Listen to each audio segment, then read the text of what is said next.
카이로프랙틱은 약물을 사용하거나 수술을 하는 대신 신경, 근육, 골격을 다루어 치료하는 대체 의학 분야입니다. 주로 척추를 중심으로 골격과 근육을 신경계와 연계하여 병을 진단하고 치료합니다. 오늘 함께 하실 게스트분의 미션 선언문을 덧붙여 읽어드립니다. Our mission is to love, heal, and educate as many people as God allows. 우리의 목적은 하나님께서 허락하시는 한 수많은 사람들을 사랑하고 치유하고 가르치는 것이다.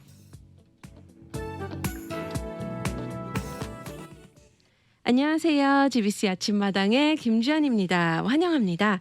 GBC 아침마당은 여러분들과 함께 성장하고 삶을 나누는 프로그램입니다. 커뮤니티 속의 다양한 분들을 모시고 사역 이야기도 듣고 삶의 이야기도 들으며 하시는 일들도 소개하고 우리 모두가 살아가는 공동체 안에 계신 많은 성도님들, 사역자님들과 함께합니다. 오늘은 저희 커뮤니티 속에 속한 귀한 분을 GBC 아침마당 청취자분들께 소개하고 또 유익한 정보를 나누는 시간을 가져보려 합니다.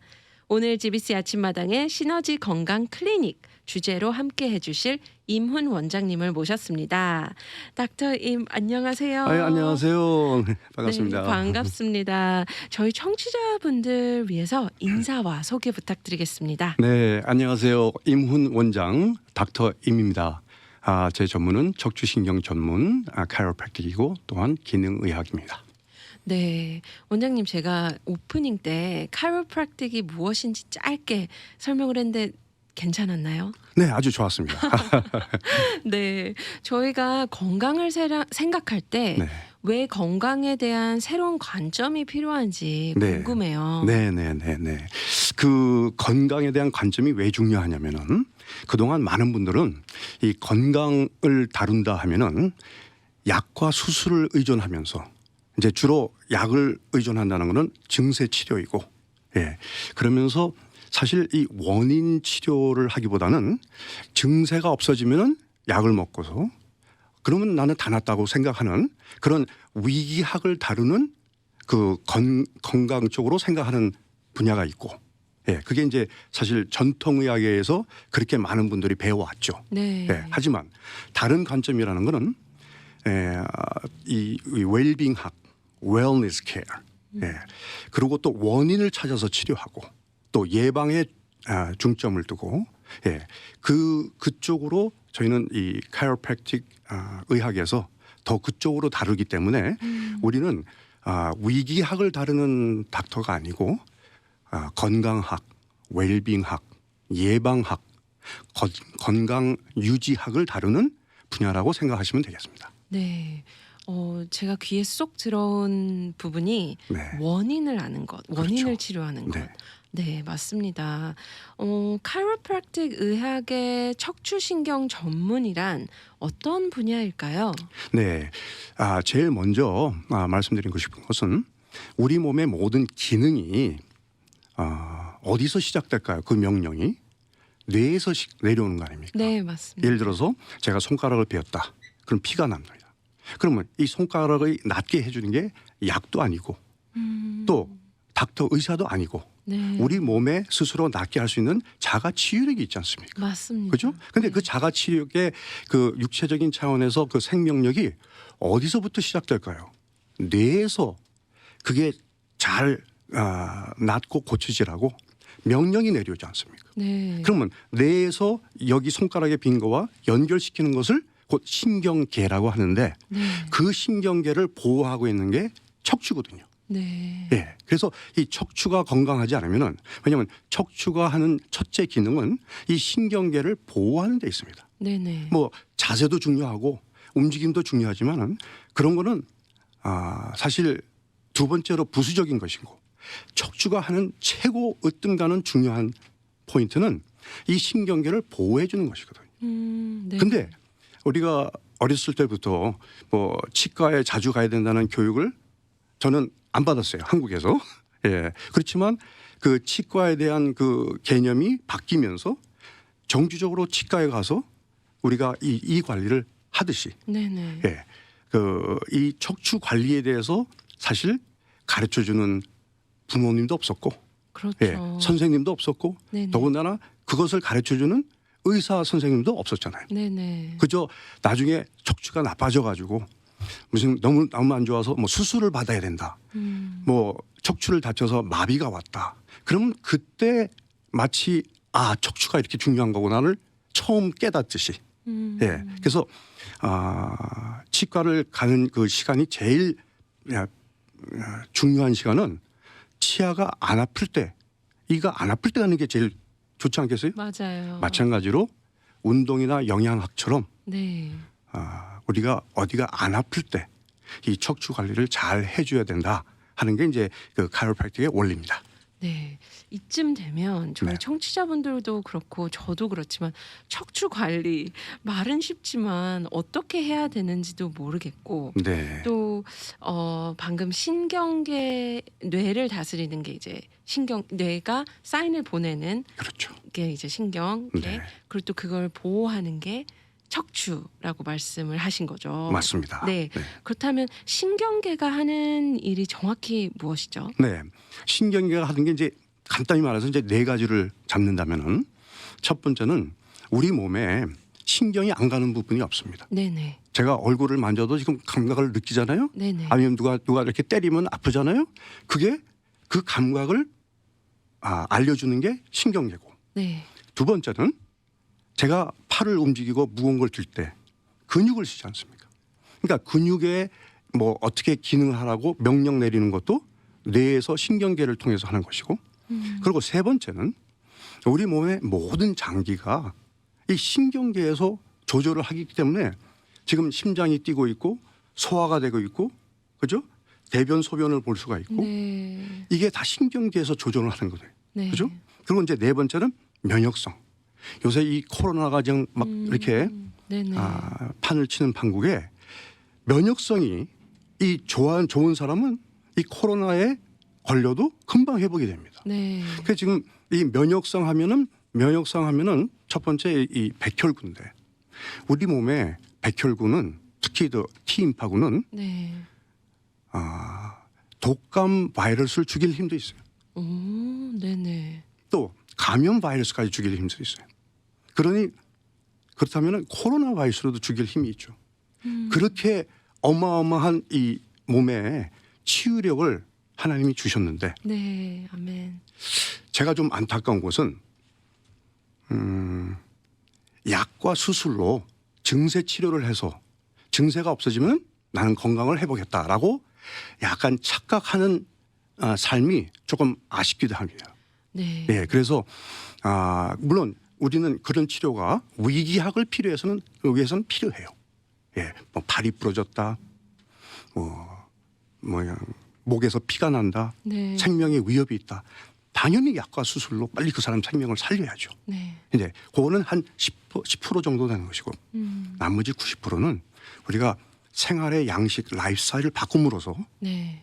우리가 건강을 회복하고 네네. 원인 치료를 하고 그래서 예방을 하고 건강을 유지하는 게 이제 저희가 가르치는 거죠. 그렇다면 시너지 건강 클리닉에서 네. 카이로프랙틱 의학의 치료법은 어떻게 다른지, 네. 다른 곳과 다른지 네. 궁금합니다. 그러면 이제 일단 그 원인을 찾기 위해서 네네. 이제 일단 이제 환자분이 저희 클리닉에 오시면은 저희가 이제 상담을 하고 이제 점검을 하면서 이제 먼저 자세를 봅니다. 자세가 삐뚤어졌다. 네. 하면 벌써 당연히 척추가 삐뚤어지기 때문에 자세가 삐뚤어진 거 아니겠어요? 네네. 뭐 골반이 틀어졌다, 다리 길이가 다르다, 그죠?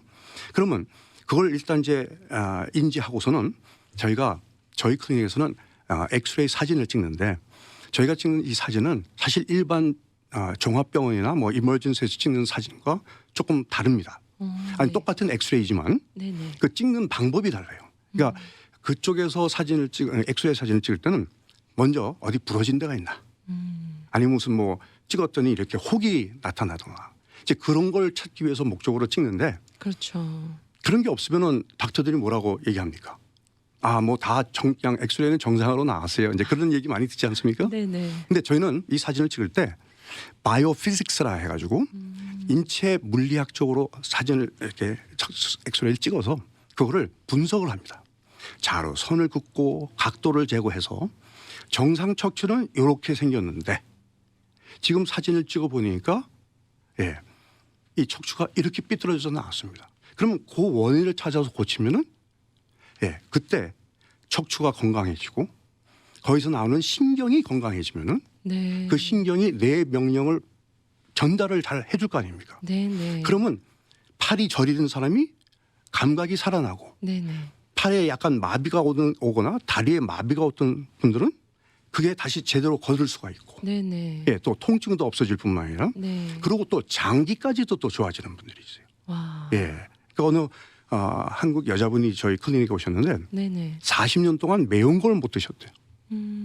매운 것만 드셨다면 30분 안으로 바로 설사를 해야 되고. 네네. 그래서 제가 이제 이런 강의를 하는데 그 말씀을 드렸더니 그러면 척추 점검을 받아보겠다고. 엑스레이 찍어보니까 아니나 다를까 지금 제 차트 보면은 제 뒤에 이 목에서 나오는 신경은 폐와 심장으로 가고 등에서 나오는 신경은 위장, 간, 췌장, 소화기로 가고 허리에서 나오는 신경은 대장, 방광, 생식기로 가고 그래서 이 그 등에서 나오는 신경에 이상이 있는 것을 제가 엑스레이에서 찾아냈어요. 네. 그래서 척추 교정을 잘 치료해 줬더니 2주 만에 지금 매운 거 좀 드시고 계십니까? 그랬더니 너무 잘 먹고 있고 아무런 나쁜 반응이 없고 잘 드시고 계신다고. 참 너무 신기한 것 같아요. 네. 예를 들면 뭐 물론 골반이 흐트러지신 분들도 계시고 네. 아까 원장님께서도 표현하셨지만 한쪽 다리가 더 기신 분들도 네. 있고 그런데 그런 부분들도 당연히 이 척추 관리라는 것을 통해서 카이로프랙틱이라는 것을 통해서 다시 뼈 마디가 원상 위치라고 그래야 네, 되나요? 그렇죠. 그렇게 돌아갈 수 있는 걸까요? 그렇죠. 네. 네. 그 우리가 이 트럭이 만약에 언덕에 주차해 있다. 네.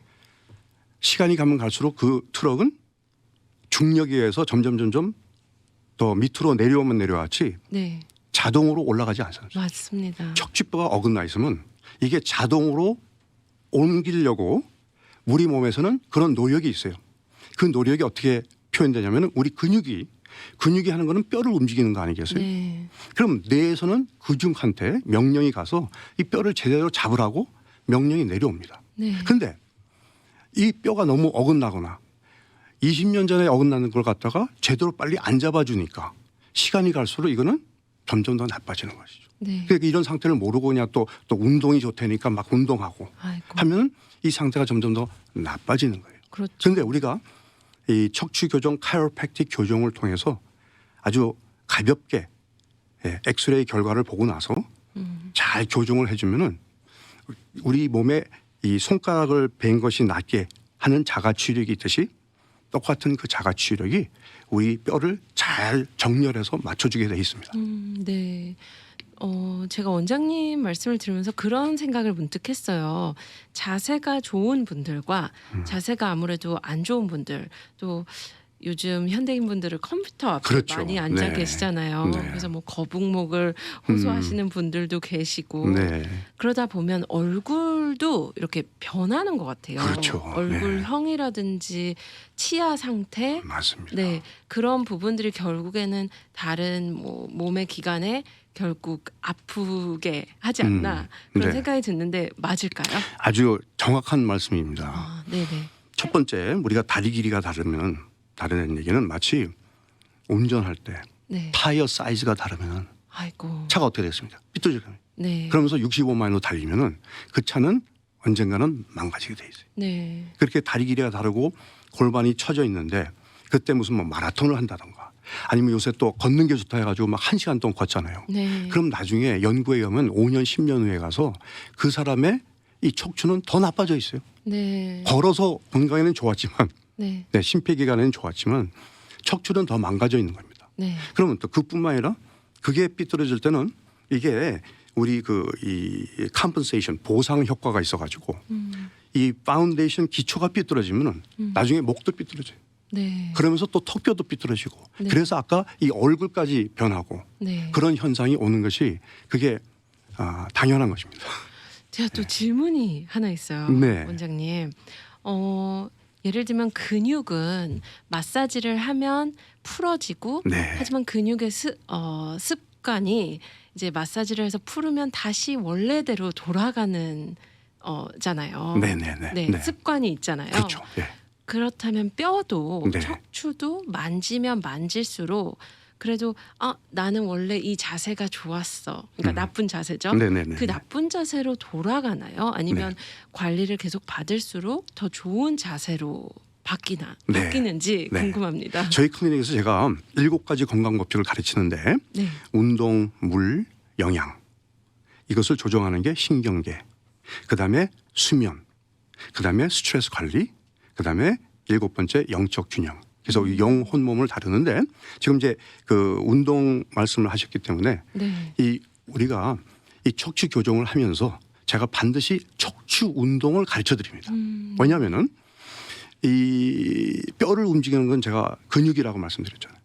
그렇지만 근육 보고 이렇게 뼈를 이렇게 움직여라 저렇게 움직여라 명령은 뇌에서 신경에서 오는 것이고 맞습니다. 뼈가 하는 일은 그 신경을 보호해 주는 거예요. 그래서 저희는 항상 우리 환자분들을 치료해 드릴 때 신경, 근육, 뼈 이 3가지를 연두에 두고 신경을 위해서 우리가 척추 교정을 하고 치료를 하면서 반드시 그 근육을 강화시키는 또 운동을 제가 가르쳐 드립니다. 네네. 예, 그렇지 않으면은 이 운동이라는 거는 이 근육이 강화되는 거는 운동으로만 되는 것이지 척추 교정이 근육을 직접 강화시켜 주는 것도 아니고 아무리 좋은 영양을 드신다 해도 그 자체가 근육을 강화시켜 주는 건 아니에요. 그렇죠. 보조는 될 수 있지만 근육을 강화시켜 주는 방법은 운동밖에 없습니다. 네. 그래서 저희가 이제 스트레칭 운동이나 또 근육을 강화시키는 운동을 반드시 가르쳐 드려서 그걸 병행해서 그 척추의 건강을 관리하는 것이죠. 네.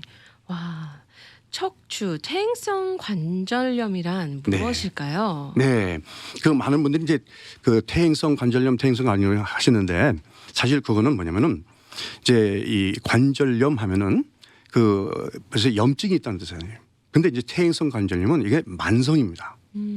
예. 제가 지금 망치로 이 손가락을 탁 때리면 염증이 있어요. 그건 급성이고 지금 퇴행성 관절염은 제가 이제 이 모형을 하나 가져왔는데 네. 지금 제가 한번 이렇게 들고 설명을 좀 해드리겠습니다. 네, 보이는 라디오로 예, 보는 제가 예. 분들께서는 보이실 보시면은 네. 여기 이제 이게 정상 척추고, 예. 이제 디스크도 이제 넓고 괜찮은데 이쪽에 보면은 이거는 이제 페이스 1, 2, 3가 있어가지고 1단계에서는 그냥 뼈가 단순히 제가 이쪽으로 좀 하겠습니다. 예. 뼈가 어긋났다는 뜻이에요. 어긋나서 거신경을 누르고 있고, 네. 그리고 이쪽 페이스 2로 오게 되면 뼈가 어긋난 것을 빨리 제대로 안 잡아줬더니 이 시간이 가면 갈수록 이 뼈를 제대로 잡고 있는 인대가 늘어나면서 칼슘 분이 축적이 될 때 이 뿔처럼 이 뼈에 이렇게 튀어나오게 됩니다. 이게 퇴행성 관절염의 시작이에요. 네. 그러면서 시간이 가면 갈수록 이 디스크가 얇아집니다. 그래가지고 디스크 헤르니아라는 아니면 디스크 허니에이션, 뭐 디스크 볼징 하면서 디스크 문제가 왔다고 그렇게 얘기를 합니다. 그리고 이제 이걸 그래도 이때 그냥 약만 복용하면서 통증 관리만 했더니 시간이 가면 갈수록 나중에 뼈와 뼈끼리 붙어요. 아이고. 네. 자, 무릎에 만약에 그 물렁뼈가 얇아져서 네. 뼈와 뼈끼리 붙으려고 그러면은 무릎 외과 의사는 뭐를 권하냐면은 knee replacement surgery 해가지고 무릎 수술을 권하지 않겠어요. 네, 네. 그렇지만 이 척추를 대체하는 수술이 없습니다. 네. 다른 뼈를 갖다 낄 수가 없어요. 네. 그 대신에 여기다가 spinal fusion surgery 해가지고 여기다가 나사를 꽂아서 이걸 붙여버립니다.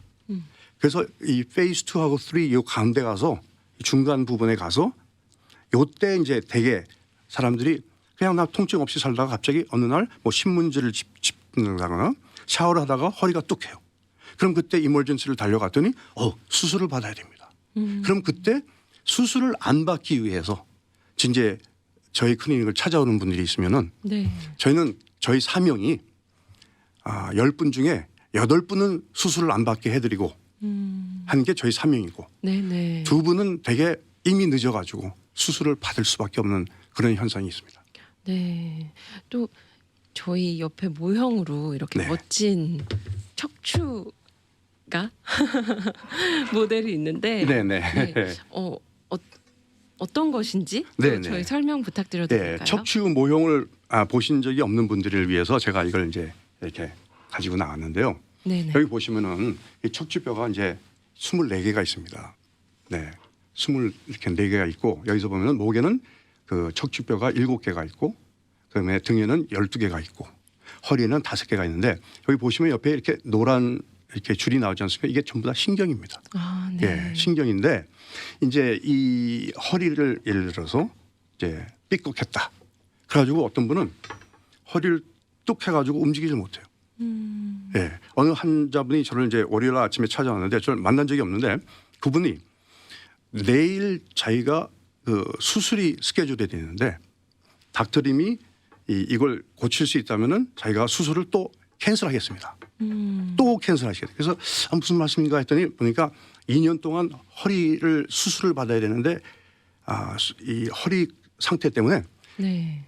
이제 직장도 못 가고 2년 동안 디세이블 돼가지고 네네. 예, 그런데 와서 이제 사진을 찍어 보니까 아니나 다를까 그래서 그분은 제가 사진을 찍어서 원인을 찾아보니까 예, 가지고 한 4개월 5개월 후에 이 허리가 디스크가 99% 좋아져서 와. 다시 직장으로 돌아가고 네. 예. 그래서 이제 그는 또 디스크 이제 문제가 있을 때는 척추 교정뿐만 아니라 저희 클리닉에서는 스파이널 디컴프레션을 해가지고 척추 무중력 감압기를 씁니다. 네. 그래서 여기를 열어주면서 이 디스크가 이렇게 보시면은 이렇게 툭 튀어나온 거 있잖아요. 네네. 그게 이렇게 진공에 의해서 빨려 들어가고 그러면서 연구에 의하면 10개월에서 1년 반 후에 디스크가 다시 재생될 수 있다는 연구가 나왔습니다. 예, 제가 뭐 35년, 40년 전에 학창 시절 때는 일단 디스크가 퇴행이 되면은 이거는 다시 재생될 수 없다. 수술을 언제고는 받게 된다라고 배웠어요. 네. 근데 그 말이 그때 그 당시 때는 맞는 게 그때는 약과 뭐 물리치료와 근육을 위한 물리치료와 수술에 의존하니까 재생될 수가 없죠. 네. 그러나 무중력 감압 치료가 나온 후부터는 한 25년 전에 나왔는데 그 후로는 제가 이제 수술을 안 받게 해드리는 디스크 전문이 되어버렸습니다. 예, 그게 제 사명이 됐습니다. 네네. 예. 그렇군요. 굉장히 유익한 정보들을 많이 주시고 계시는데요. 안 그래도 저희 보이는 라디오를 통해서도 한 청취자분께서 좋은 내용 감사합니다라고 또 메시지 남겨주셨어요. 네, 감사합니다. 네, 감사합니다. 그렇다면 카이로프랙틱 의학과 또 요즘 많은 분들이 기능의학이라는 표현을 쓰잖아요. 네, 네, 네, 네. 어떤 게 다른지 좀 궁금해요. 네, 네, 네. 사실 제가 기능의학에 관심을 갖게 된 거는 저희 어머니가 1989년도에 당뇨 합병증으로 예, 59세에 돌아가셨어요. 네네. 예, 제가 그때 이제 저희 어머니가 영어를 못하시기 때문에 저희 어머니 모시고 이제 많은 전문의를 찾아다니면서 정말 이 현대의학에서 약으로 무슨 식이요법으로 좀 저희 어머니가 좀 도움을 받았으면 하고 열심히 쫓아다녔는데 결국 당뇨 합병증으로 눈이 머시고 예, legally blind 되시고 또 그 이제 신장이 완전히 기능이 파괴되면서 다이아리시스 투석을 하시면서 네. 그 널싱홈에 들어가셨다가 3년 만에 결국 일찍 돌아가셨어요. 네. 네. 그래서 사실 그때 제가 참 좀 그렇게 젊어서 돌아가시니까 제가 그 마음 가운데 좀 이렇게 뭐 한이 맺혔다 할까. 예. 그래서 사람들이 이 건강 관리를 몰라서 단명하는구나. 예. 그래서 그때부터 이제 기능의학에 대해서 관심을 가지고 네네. 그리고 물론 이제 척추신경 카이로프랙틱에서도 우리가 원인을 찾아서 척추를 치료하지만 특히 또 기능의학에서는 저희 클리닉에서 원인을 찾아야 됩니다. 예, 원인을 찾아서 이제 당뇨 환자든 갑상선 환자든 자가면역증이든 소위 현대의학에서 말하는 불치병들의 원인을 찾아서 치료를 했더니 정말 우리 몸의 자가치유력은 정말 불치병이 없구나. 제가 근데 한번 이런 책도 봤습니다. 책 제목에 불치병이란 없다. 근데 네네. 그 밑에 불치의 사람들은 있다. 그 방법을 모르거나 네. 알아도 안 믿거나 네. 아니면 알아도 그걸 실천을 안 하면은 불치로 남을 수밖에 없죠. 네네. 그래서 저희 클리닉에서 혈액 검사와 소변 검사와 또 타액 검사, 호르몬 검사, 또 그다음에 대변 검사를 통해서 이 10가지를 볼 때 이 몸의 질병의 원인을 찾아서 식이요법과 호르몬 조정과 스트레스 관리와 면역 치료와 내장 치료를 자연요법으로 영양학으로 치료를 했더니 어느 당뇨 환자분은 40년 동안 당뇨 환자라서 인슐린 주사를 하루에 3번씩 맞던 분이 한 달 후에는 그냥 그 주치의가 한 번만 맞아도 된다. 2달 반 후에는 인슐린 다 끊고 네. 또 몇 주 있다가는 당뇨약도 다 끊고 네. 그런 정말 기적 같은 그런 현상을 제가 기능의학을 통해서 체험하게 됐습니다. 네. 정말 이렇게 원장님과 이야기를 나누는데 너무 아쉬워요. 벌써 시간이 그러네요. 이렇게 예. 끝나야 하는데 저희 끝으로 더 해주고 싶으신 이야기가 있다면 또한 우리 청취자분들을 위해서 동료의 말씀 부탁드려도 될까요? 네. 사실 제가 이 카이로프랙틱으로 시작을 하게 된 이유는 고등학교 3학년 때 이 태권도 연습하다가 이 목이 뚝하면서 6개월 동안 목을 못 움직이고 그때 저희 어머니가 많은 의사 선생님을 찾아가서 했지만은 다들 뭐 왜 이런 문제가 왔는지 모르겠다 그러고 또 어떤 의사분은 뭐 수술을 받아야 된다 그러고 예. 그래서 저는 미국에 와서 이제 일반 의대를 가려고 예과생으로 프리메를 공부를 시작했다가 제가 그때 예전에 이 카이로프랙틱 닥터를 만나서 제가 치료를 받았는데 3주 만에 그걸 고쳐주시더라고요. 예.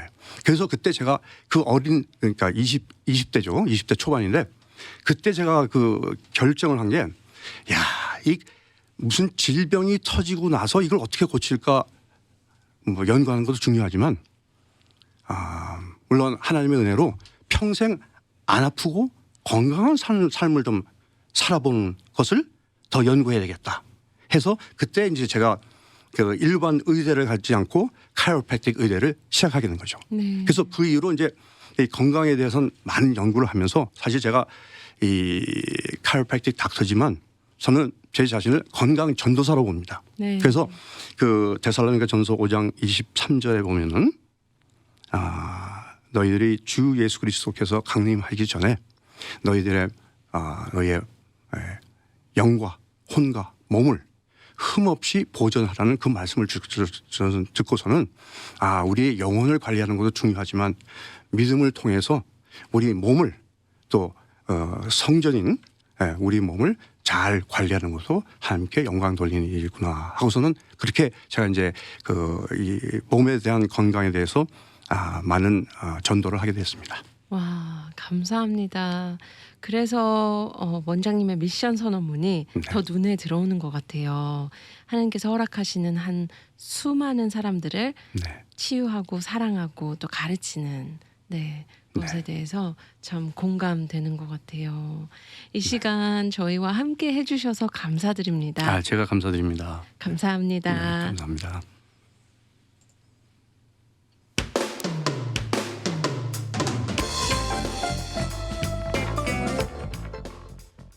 오늘 귀한 시간을 허락해 주신 하나님께 감사합니다. 그리고 함께 해주신 임훈 원장님 그리고 청취자분들께도 다시 한번 감사합니다. 오늘 저희 마음이 하나님의 시선을 구하고 그 시선으로 나와 주위를 바라볼 때 아름답고 선한 하나님의 섭리를 눈과 마음에 담는 하루 되시길 기도합니다. 고맙습니다.